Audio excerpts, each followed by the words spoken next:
Dulu Presiden Soekarno ni dia terkenal satu dunia tau. Jadi bila dia dijemput pergi satu dunia, setiap dunia yang dia pergi ni mana ada tentang kebesaran Islam ni dia pegang dulu. Umpama dia pergi Sabahan, dia pergi. Hai, ketemu lagi dengan Rizka Yuni. Tahukah kamu, seorang politisi Malaysia pernah mengungkapkan kekagumannya pada satu sosok dari Indonesia, Presiden Soekarno, bukan karena kekuasaannya, bukan pula karena pidatonya yang membakar semangat, tetapi karena cara Soekarno memandang Islam. Bagi Bung Karno, Islam bukan sekadar identitas. Islam adalah peradaban besar yang harus dijaga martabatnya, dirawat sejarahnya, dan dihormati warisannya. Kekaguman itu makin dalam ketika rekam jejak Soekarno dibuka kembali. Bayangkan ini, di tengah Perang Dingin, saat dunia terbelah oleh ideologi, Soekarno justru melakukan perjalanan ke Uni Soviet. Namun tujuannya bukan senjata, bukan politik, melainkan sejarah Islam. Ia mencari makam Imam Bukhari, ulama besar, perawi hadis paling sahih dalam Islam. Makam yang kala itu nyaris terlupakan, dan makamnya tidak terurus sama sekali. Dan dari langkah itu, hari ini, makam Imam Bukhari disamarkan menjadi tempat ziarah umat Islam dari seluruh dunia. Belum selesai, saat menunaikan ibadah haji, Soekarno menanam sebuah pohon. Bahkan pohon itu diberi nama Pohon Soekarno di Padang Arafah. Bukan simbol kekuasaan, melainkan doa, dan yang membuat banyak orang terdiam. Pohon itu hingga hari ini masih tumbuh subur. Bagi politisi Malaysia itu, Soekarno adalah bukti bahwa seorang pemimpin modern bisa berdiri tegak di panggung dunia tanpa meninggalkan Islam sebagai peradaban. Selain itu, ketika Soeharno ziarah ke makam Rasulullah, ia melepaskan seluruh pangkat dan merangkak menuju makam Rasulullah. Raja Saudi pun bertanya, kenapa demikian? Dan Soekarno menjawab bahwa pangkat kita di dunia tidak ada apa-apanya Nabi. Muhammadlah yang pangkatnya lebih tinggi dari kita semua. Presiden Soekarno ni dia terkenal satu dunia tau. Jadi bila dia dijemput pergi satu dunia, setiap dunia yang dia pergi ni mana ada tentang kebesaran Islam ni dia pegang dulu. Umpama dia pergi Sabahan, dia pergi ke Rusia, dia kata aku takkan pergi Rusia kalau aku tak betulkan makam Imam Bukhari. Jadi dia sebab masa tu dia kuat, orang betulkan Imam Bukhari yang cantik sebab tu dia tu. Jadi masa dia gunakan fardu haji, dia dapat masuk makam Rasulullah. Dia kan suka pakai pakaian jenderal apa semua. Sebelum dia buat lagi ya, jadi dia buka pakaian jenderal dia, baju dia tentera dengan sepatu ni, dia buka, dia masuk mengangkat. Jadi bila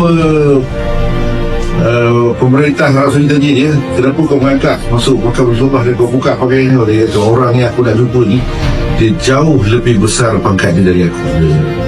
Itu Soekarno. Apa peninggalan Soekarno untuk kita pergi haji ni, apa yang kita kena tengok?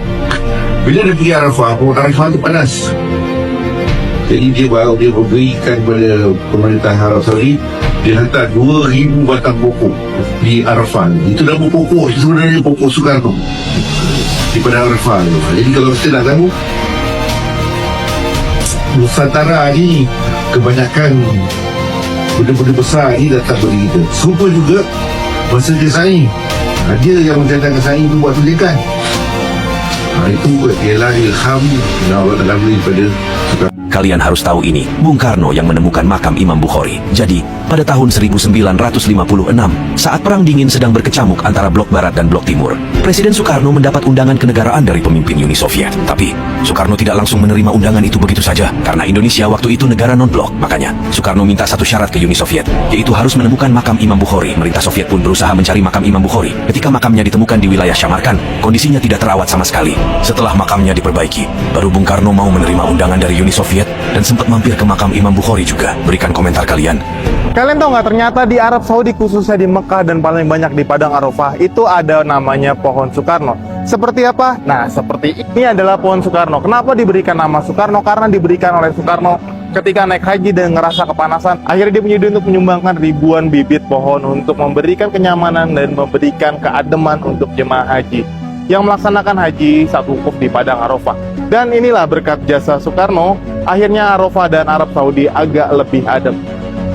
Pada tanggal 18 Juli 1955, Presiden pertama Republik Indonesia Soekarno menunaikan ibadah haji ke Tanah Suci Mekah dan ziarah ke makam Nabi Muhammad SAW di Madinah. Ketika itu, sang proklamator disambut sebagai tamu kehormatan oleh Raja Saudi Saud bin Abdul Aziz As Saud. Pada saat itulah Soekarno melepas semua atribut pangkat kenegaraannya saat akan menghampiri makam Rasulullah SAW. Kisah ini diceritakan oleh Said Husin Mutahar, seorang pengarang lagu-lagu perjuangan seperti Hari Merdeka, Himne Pramuka, dan Syukur. Ia menceritakan bagaimana Bung Karno sangat menghormati dan mencintai Nabi Muhammad SAW. Said Mutahar yang ikut dalam rombongan ibadah haji Bung Karno menceritakan, saat Bung Karno berjalan di kota Madinah bersama Raja Saud bin Abdul Aziz, Bung Karno bertanya kepada Raja Saud, di mana makamnya Rasulullah SAW, wahai Raja? Raja Saud bin Abdul Aziz menjawab, oh itu makam Rasulullah SAW sudah terlihat dari sini. Saat itu juga Bung Karno melepas atribut-atribut pangkat kenegaraannya. Melihat hal tersebut, Raja Saudi pun heran dan bertanya kepada Bung Karno, kenapa Anda melepaskan itu semua? Lantas Bung Karno menjawab dengan tegas, yang ada di sana itu Rasulullah SAW, pangkatnya jauh lebih tinggi dari kita, aku dan dirimu. Kemudian Bung Karno berjalan merangkak menghampiri makam baginda Nabi Muhammad SAW. Bung Karno bersama rombongannya sempat mengheningkan cipta dan berdoa di samping makam Rasulullah SAW.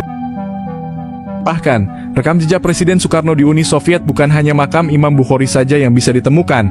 Atas usulan Presiden Soekarno juga, sebuah masjid tua yang terbengkalai di Rusia berhasil dihidupkan kembali.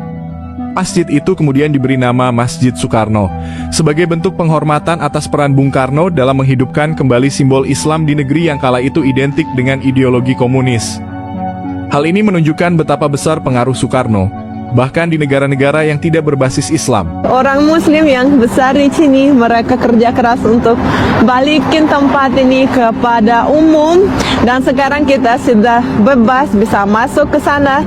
Dan tamu pertama yang terhormat, yang internasional, yang sangat besar dan super istimewa di sini adalah Soekarno yang pernah datang ke masjid ini dengan Khrushchev pada tahun 1956, 1 tahun setelah itu dibuka untuk umum, dan itu sangat luar biasa. Dan karena itu dirayakan ya hari itu, dan sampai sekarang mufti-mufti yang di dalam masih ingat cerita itu, dan kita ketemu di dalam banyak buku, ada foto-foto, dan saya pribadi punya foto di arsip saya ada foto album di rumah yang ada foto karena kakek saya juga datang ke acara itu, dan ada Khrushchev ketemu sama Soekarno. Itu sangat luar biasa karena memang syaratnya gitu, Soekarno tidak mau datang ke kota Leningrad waktu itu karena kalau masjid itu nggak boleh datang untuk sholat, dia bilang saya tidak. Namun ironisnya, di tengah kekaguman Pertanyaannya politikus sekarang, Malaysia tersebut, berapa banyak masyarakat pemimpin hari Malaysia ini yang hingga masih kini melihat masih Islam menyimpan bukan kebencian sekadar terhadap slogan, nama Soekarno. tetapi amanah sejarah. Hal tersebut Jika tak kalian lepas menyukai dari video peristiwa tentang fakta konfrontasi sejarah, ganyang Malaysia jangan di lupa masa lalu. like, komen, dan Dalam subscribe narasi ya, sejarah agar versi kalian Malaysia, tidak ketinggalan Soekarno video sering menarik digambarkan sebagai lainnya. ancaman Terima kasih karena sudah Indonesia berkunjung di kala Rizka itu Yuni. menentang pembentukan Sampai ketemu Malaysia. di video selanjutnya. Karena menurut Bung Karno itu